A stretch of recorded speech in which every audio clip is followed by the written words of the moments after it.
What no connection mean? It's mean he's an apostate. He became an apostate. He's no Muslim, and he has no honor and mercy or protection, which means Muslims, they can kill him. That's it. He's an apostate. All of this just because the crime is he took you as a friend. That's all. That's all. Now, but there's an exception. There is an exception. You will be killed if you take them as a friend. However, if you are lying to them as about saying you are a friend, it's okay. Read with me. Unless what? Huh? You have no protection unless it be that you guard yourself against them, save yourself from them, taking as it were security, saving yourself from them by speaking in a friendly way toward them with while your heart dislike this. I mean, the Muslim saying to us we should not give a false testimony and we should not lie. Isn't it this is a lie? Isn't it this is an official lie? That we can lie to people, say to them we are your friends, but the fact we hate them. So the Quran teach the Muslims they can lie and they can fool you and they can speak to you saying that they are your friends, but their heart dislike this. Welcome to Islam.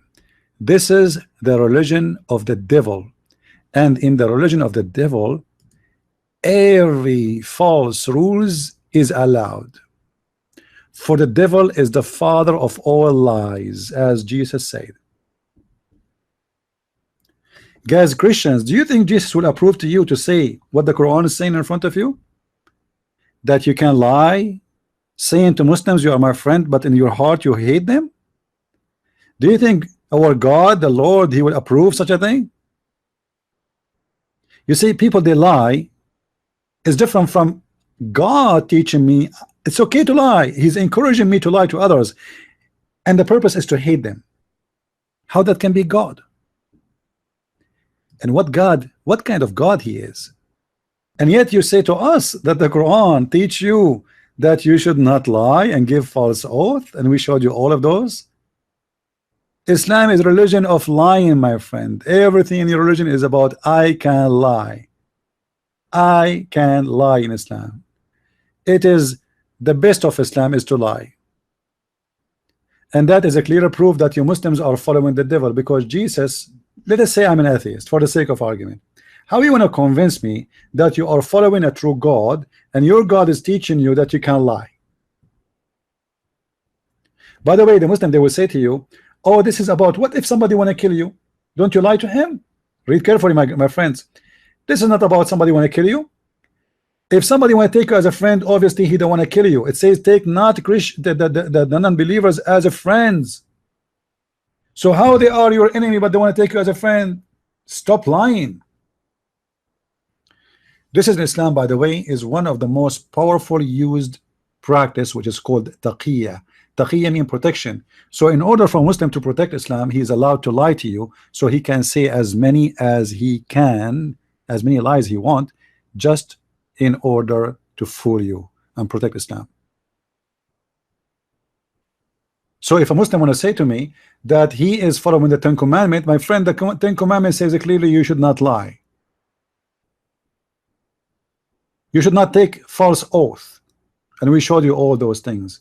You should not kill, and later we will show you how Muhammad the thief, the killer is. And we showed you that Muslims, they accuse Muhammad to be a thief, even they accuse him of stealing underwear. Let us continue with the Ten Commandment post made by the Muslim Abdul. Here you will find the following. This Abdul, he says, thou shalt not kill. Muslims, are you sure? Are you sure? All the Quran is about killing. All the Quran is about killing. I will show you a story that even you can kill a Muslim. Even what? You can kill a Muslim in Islam. Yes. If we go in the Quran, we will find the following.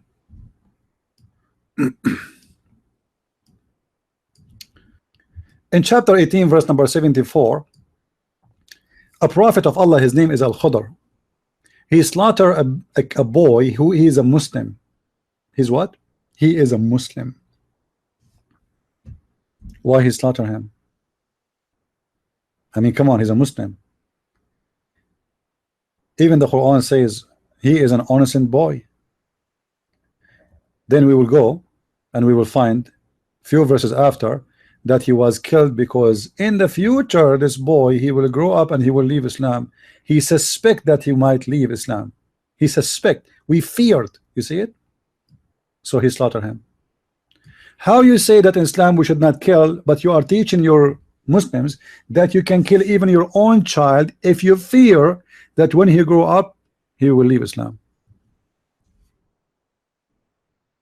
I mean, how not to mention if we go and search in the Quran for the word kill, qatala, yuqatil, qatilu.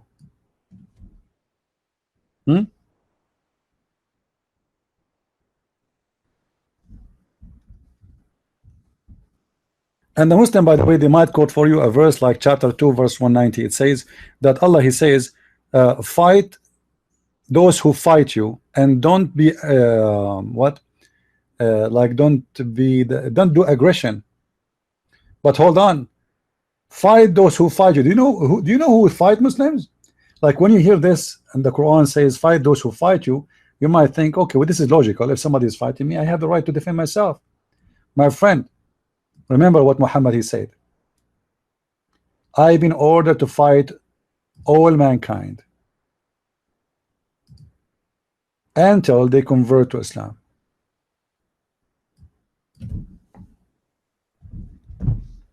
Whoever refused to convert to Islam is fighting Islam.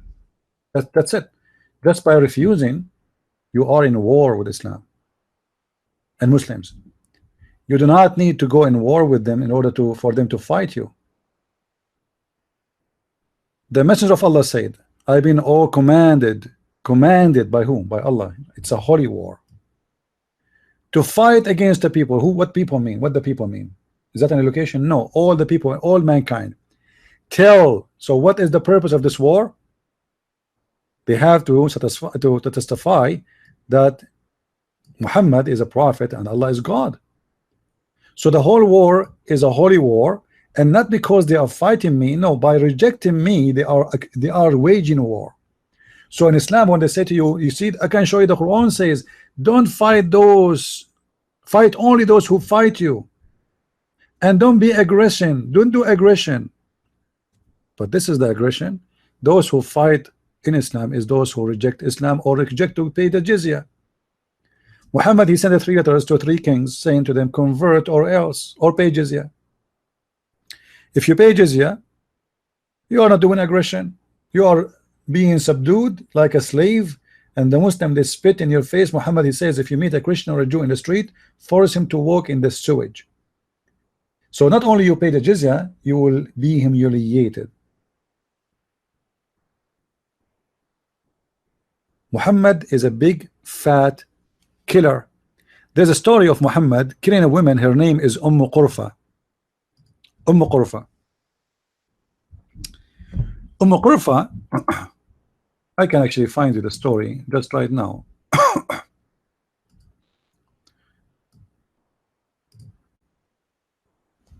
Here we go. The story of Qurfa. And the book name is Sharh al-Zaraqani على المواهب etc. So this is one. There's tons of books we can show you, but this is an official website, and this is Al-Maktaba Al-Shamila Islamic Library, as you see in the screen. Here it says that Muhammad and his men, they attack Qurfa and her tribe, and the Muslim, they say to you that in Islam we don't kill women. Look what he did to Qurfa. He said here, he captured her, this woman who is an old woman. She's a very old woman, very aged woman. He captured her with her son, with her daughter, sorry. And then after that, he did kill them in a very violent killing. Very violent killing. How he did that? Continue saying. and he captured Qurfa and her daughter, and a guy, his name is Abdullah ibn Mas'ada, etc. And then okay, let us go. Here we go. And then وربط بين رجليها حبلا ثم ربطها بين بعيرين ثم زجرهما فذهبا فقطعهما or فقطعها. So he tied her legs between two camels. He put, like, you know, two ropes in her legs, in her foot, and he put her between two camels, and he ordered those camels to rush in two different directions, and he split her two pieces.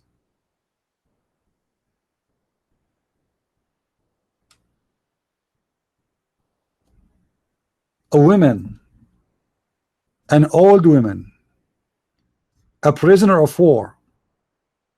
She is in her 80. Muhammad, he tied her up, and this is in their books, not in the Christian books. This is not a Jewish book or Hindu book or etc. This is not the Deception of Allah Christian Prince book or Quran, and saying this is not one of my books. This is, I'm reading for you from the Muslims' books. The Muslims' books, they say this and they believe in this, and they are proud about this, and they have no problem with their prophet tying up the legs of a woman who is she is so old, and he ripped her two pieces when she is alive. And yet they say to you the Prophet Muhammad was a very merciful prophet. He is the prophet of mercy. There's tons of stories, disgusting stories about killing women, children's. Innocent. There's a guy, Muhammad, he keep beating him, asking him for where he saved his money. He's a Jew. He want to know where the money is, and the man, he keeps saying, I don't know. After beating the hell of him, Muhammad, he chopped his head. Or what about crucifixion and torture, which is nothing but a pagan practice? You see, Muhammad, in the Muslim, they say that Allah is God and he is not the God of the pagans, but obviously Allah, he liked the crucifixion practice, which is a pagan practice by the Roman. Allah, he like it, Allah, he love it, and he practice it, and he make it a verse in the Quran.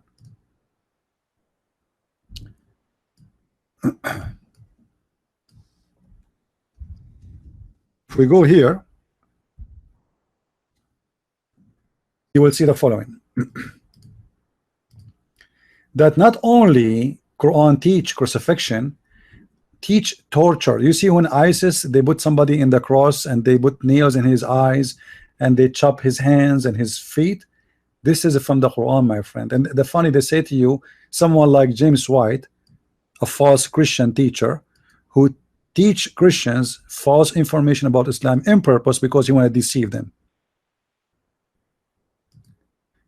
The verse in front of us, it says it clearly, chapter 5, verse number 33, that the punishment of those who wage war against Allah. Who is the one who wage war against Allah? Not necessarily somebody is carrying a sword. No, anyone. He is not accepting Islam, or he don't want to pay jizya.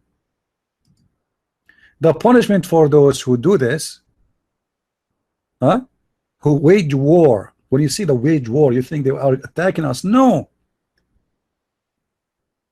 As we showed you, Muhammad, he said, I've been ordered to fight all mankind, all of them, until they say there's no God but Allah and there's no prophet but Muhammad.